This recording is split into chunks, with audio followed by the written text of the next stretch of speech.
Hi, it's Ursula from ursula-smith.com, and normally I make videos if you've watched me before.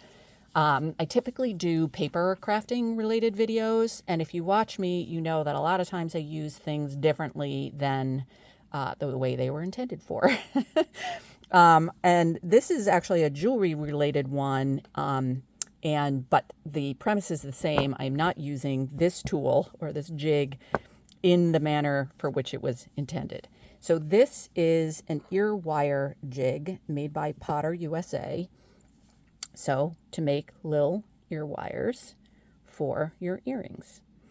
And when I watched the video on how this was supposed to be used when the video first came out, I was like, ooh, I wonder if that could help me make a wire wrap. And it does. So I'm going to show you how I use it. I mean, you can still use it as a ear wire jig, but I'm going to show you how to use it to make a wire wrap. So thanks for joining me, and here comes the video. So here is the pendant that I'm going to wire wrap, and normally I use 20 gauge wire. For pendants, I use 22 for the ear wires and 20 or even sometimes 18, depending on how big and heavy the pendant is. But it's just easier for, I already tried to film this with the 20 gauge and trying to do it through the phone. Visually, I was just having all kinds of problems with it. But it does work, and here's a sample with, oh no, that's the sample with the 22 gauge, and then this is the sample with the 20 gauge. So it does work, just so that I don't, take forever trying to do this on video. It's easier with the 22. So, again, this is made to make an ear wire. And so in general, when you're making an ear wire, you're going to ball up the end. That's the recommendation.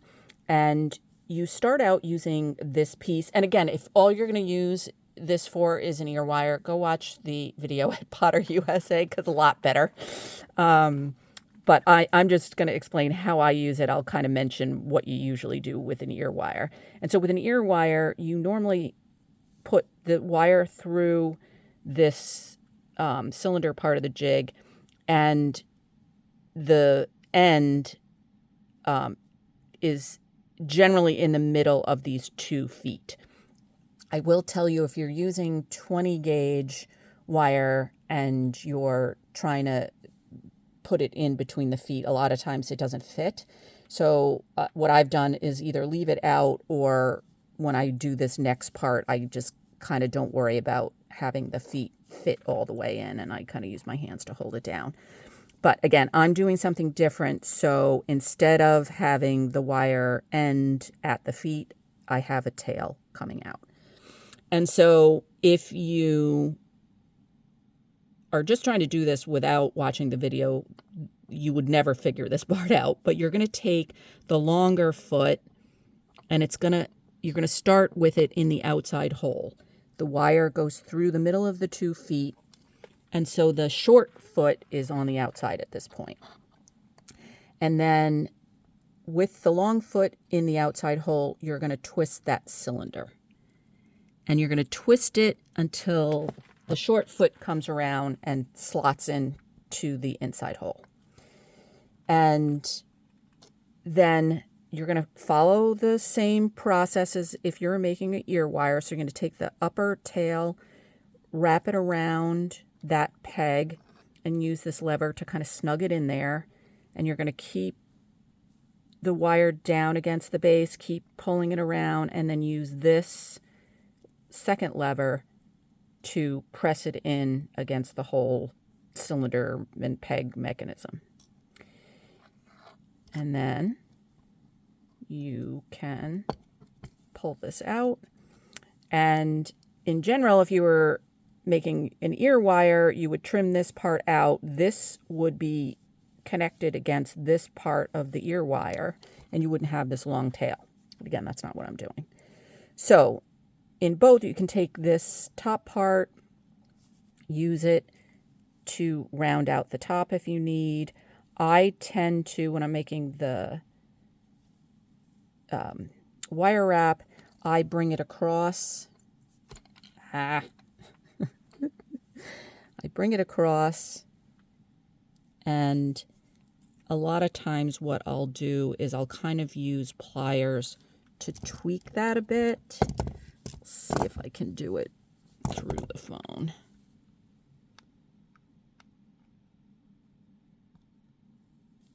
So I just kind of pinch them together, and I'll tweak this part, just kind of make it more 90 degrees.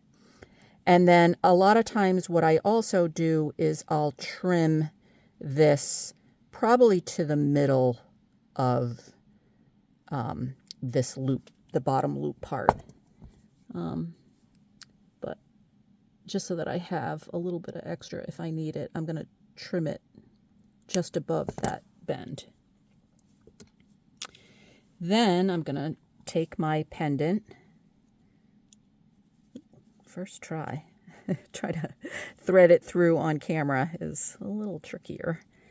And then kind of snug it down into that bottom loop.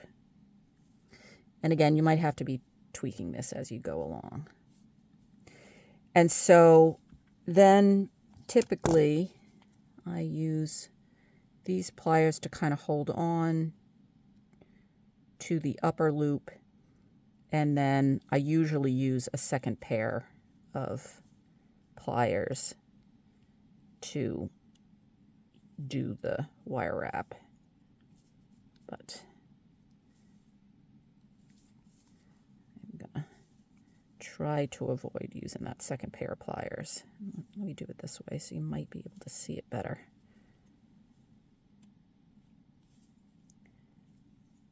There we go. I think you can see that.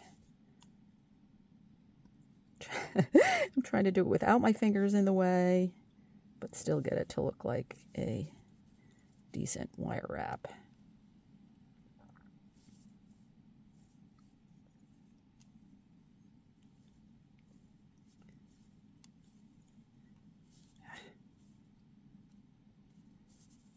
This is really hard to do it on camera.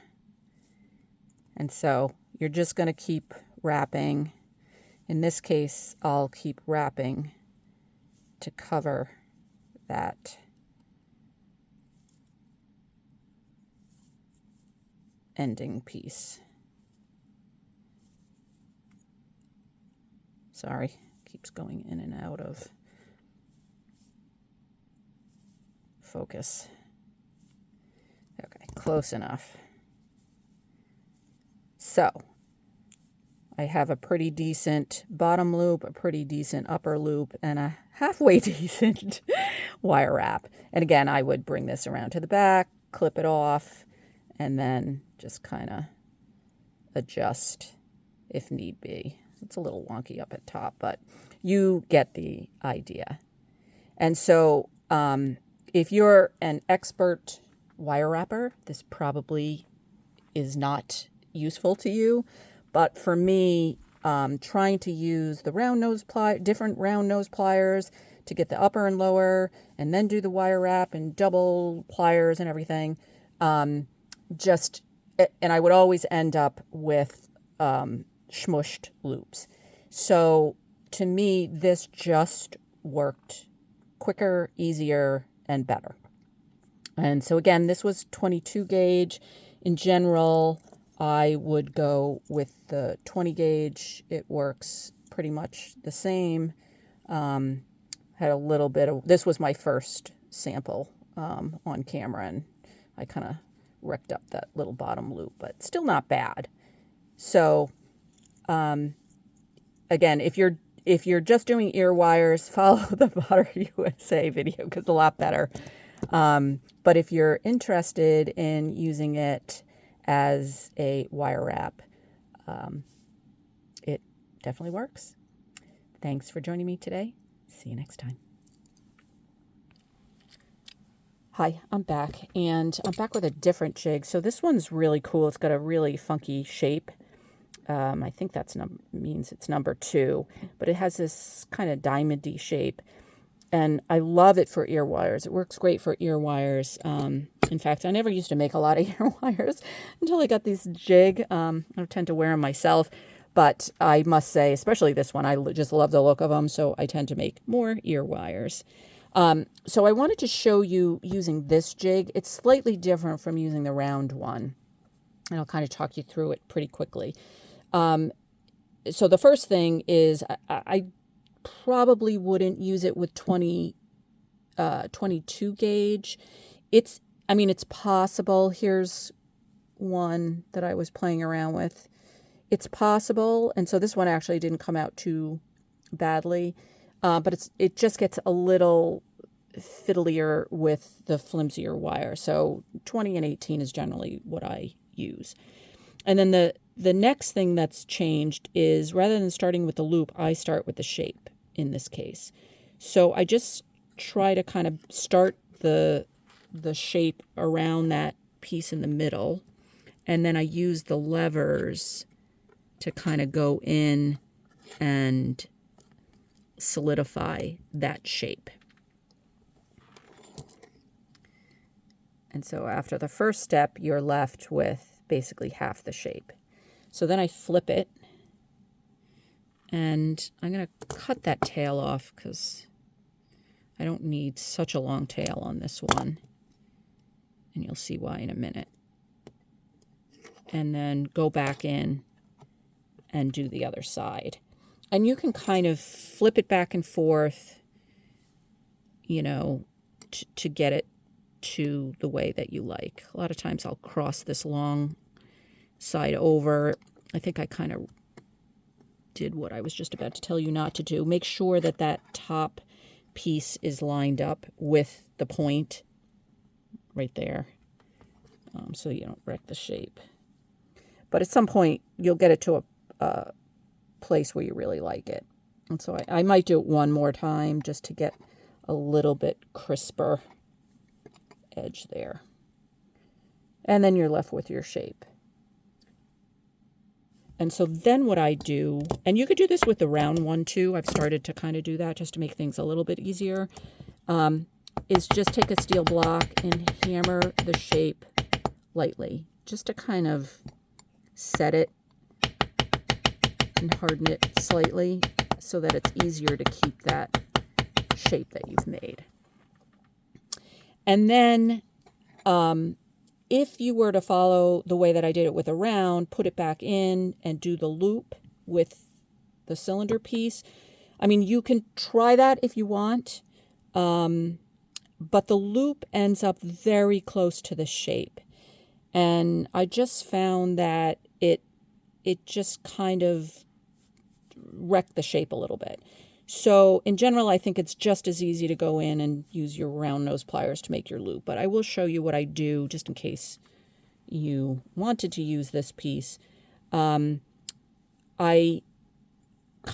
still put the wire through the feet with the short end on the outside, the long foot into the outside hole, and the shape is kind of just out in space. It's not around the piece in the middle that is at the actual shape. I start the twist, and what happens, it makes the twist, but then you can see it kind of pulled the shape down a little bit. So then you can, and I had the second wire in, that's why I cut it shorter. I have the second wire in the loop mechanism. I don't really need that. I could cut it off, but whatever. And so then a lot of times you might need to go back in one more time and fiddle with the levers and kind of remaking the shape.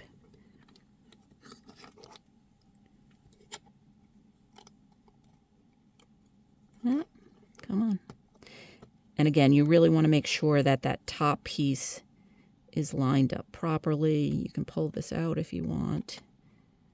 I usually try to avoid that bottom loop and get all your shapes the way you like them. And then again, a lot of times I'll go in and re-hammer that loop and that shape. I should use my pliers. I wrecked the right hand. Or the right angle. But something along the lines of that. And again, this loop is, in my mind, too close to the shape. So again, it's probably just as easy to use the round nose pliers. And then it's the same process. You thread it through the front, you bring it down into the bottom loop. There we go. Sorry if I'm off camera. Pinch, and then start your wire wrap.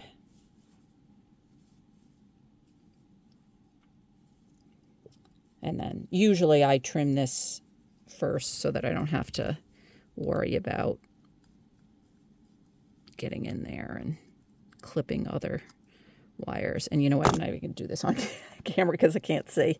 So you kind of get the idea. It's a slightly different process, but you end up with a cool looking, different bail. And so if you have this ear wire jig and you do a lot of wire wraps, it's worth probably a little bit of your time to fiddle around with it and see if you can make some cool looking pails. So thanks again for joining me. See you next time.